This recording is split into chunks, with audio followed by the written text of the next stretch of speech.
जय श्री राम दोस्तों, स्वागत है आपका मेरे चैनल भक्ति की शक्ति में।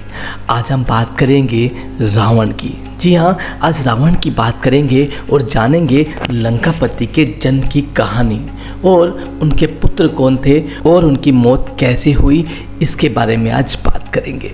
तो चलिए भगवान श्री राम का नाम लेकर आज की कहानी को शुरू करते हैं। तो नाम लीजिए, जय श्री राम, जय श्री राम, जय श्री राम। रावण को लोग बुराई का प्रतीक मानते हैं और उससे घृणा करते हैं। ये सच बात है कि उसमें राक्षस प्रवृत्ति कूट कूट कर भरी थी, लेकिन इसके बावजूद उसकी अच्छाइयों को नकारा नहीं जा सकता। रावण में अवगुण तो थे ही, लेकिन रावण में कई ऐसे गुण थे जो उसे प्रकांड विद्वान बनाते हैं। रावण को वेद शास्त्र से लेकर ज्योतिष विद्या का बहुत ही अच्छा ज्ञान था।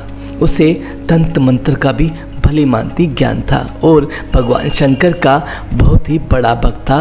तो चलिए जानते हैं रावण के बारे में कुछ ऐसी बातें जो सभी को पता नहीं होंगी। रावण के जन्म की अलग अलग कहानियां हैं। विभिन्न पौराणिक कथाओं में रावण के जन्म को लेकर अलग अलग कथाएं हैं। वाल्मीकि द्वारा रचित रामायण के अनुसार हिरण्याक्ष और हिरण्यकश्यप दूसरे जन्म में रावण और कुंभकर्ण के रूप में पैदा हुए। पौराणिक कथाओं के अनुसार ऋषि मुनि भगवान विष्णु के दर्शन हेतु बैंकुट गए थे, लेकिन भगवान विष्णु के दो द्वारपाल जय और विजय ने उन्हें अंदर प्रवेश करने से मना कर दिया। इसी बात से नाराज होकर ऋषि मुनि ने उन्हें श्राप दे दिया और जय विजय को कहा कि तुम दोनों राक्षस हो जाओ। जय विजय समेत भगवान विष्णु ने भी ऋषि मुनियों को इस अपराध के लिए माफ़ी मांगी, जिससे ऋषि मुनियों ने श्राप की तीव्रता कम कर दी और कहा कि 3 जन्मों तक तुम्हें राक्षस योनि में ही पैदा होना पड़ेगा, उसके बाद तुम इस पद पर पुनः प्रतिष्ठित हो पाओगे।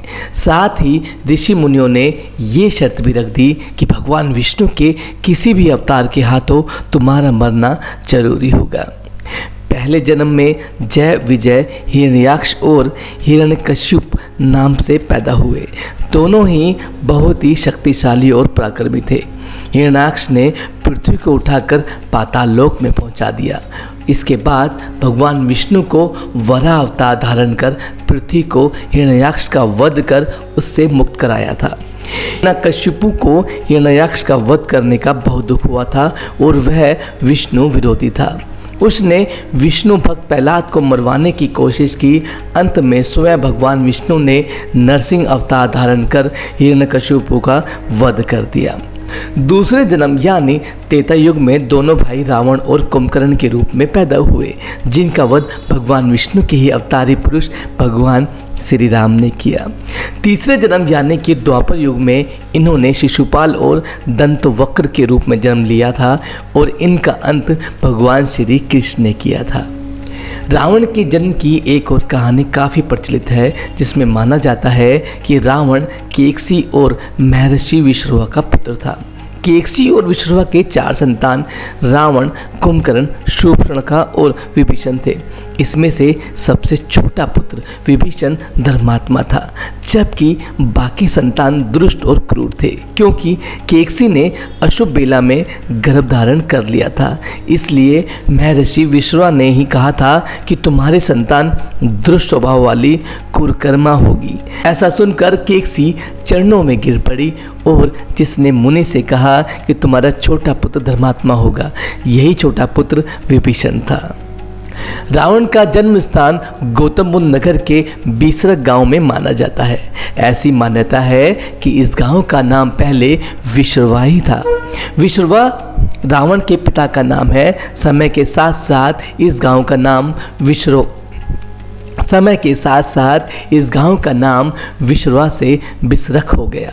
कहा जाता है यहाँ पर एक शिवलिंग है जिसकी पूजा रावण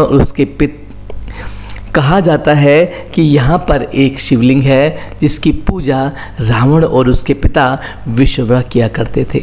ये अष्टकोण के आकार का शिवलिंग खुद ही पृथ्वी से निकल कर आया था। रावण के पिता का नाम विश्रवा था, जो महान मुनि पुलस्त्य के पुत्र थे। विश्रवणा का मतलब वेद ध्वनि सुनने वाला। महर्षि विश्रवा की 2 पत्नियां थी, एक का नाम देववर्णनि था तो दूसरे का नाम केकसी था। रावण केकसी और विश्रवा का पुत्र था।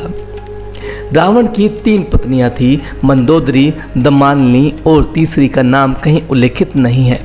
मंदोदरी से 3 पुत्र त्रिशिरा, इंद्रजीत और अक्षय कुमार हुए। दमयमालिनी से एक पुत्र का नाम अतिकाय था। तीसरी पत्नी का नाम कहीं उल्लेखित नहीं है और माना जाता है कि तीसरी पत्नी का वध स्वयं रावण ने ही किया था। तीसरी पत्नी से भी 3 पुत्र थे। इस प्रकार रावण की कुल संतान 7 हुए। भगवान राम के हाथों रावण के वध के बाद रावण को शव को अंतिम संस्कार के लिए विभीषण को सौंपा गया।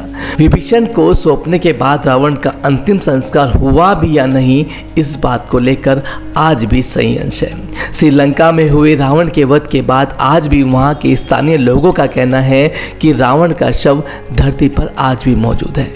बताया जाता है कि रावण का शव श्रीलंका के रागला के घने जंगलों में मम्मी के रूप में आज भी सुरक्षित रखा गया है, जिसकी रखवाली के बारे में कहा जाता है कि भयंकर नाग और खूंखार जानवर रावण के शव की रक्षा करते हैं।